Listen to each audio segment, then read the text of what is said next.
Welcome back to this manna moment titled Giants Among Us, a 30-day devotional journey through origins and identity. Day 2. Sons of God and daughters of men. The sons of God saw that the daughters of men were beautiful, and they took wives for themselves of all they chose. Genesis chapter 6, verse 2. Here's your devotional insight. This verse marks a spiritual breach.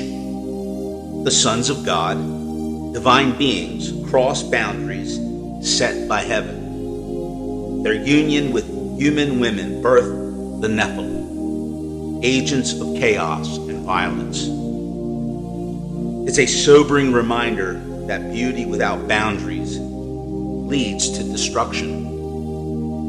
In our lives, compromise often begins with attraction. What looks good, feels good, or seems harmless. But when we abandon divine order for personal desire, we birth spiritual giants that war against our purpose.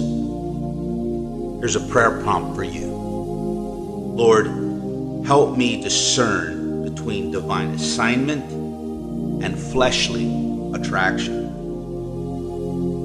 Guard my heart from compromise. Your activation challenge. Reflect on one area where you have chosen based on appearance or emotion rather than spiritual discernment. Realign that choice with God's order. Here's a historical note. Ancient Jewish texts like Enoch and Jubilees confirm this breach as a cosmic rebellion. The Watchers didn't just fall, they seduced, corrupted, and defiled. I hope you enjoyed this manna moment. If it has, please let me know. And until then, have a wonderful God-centered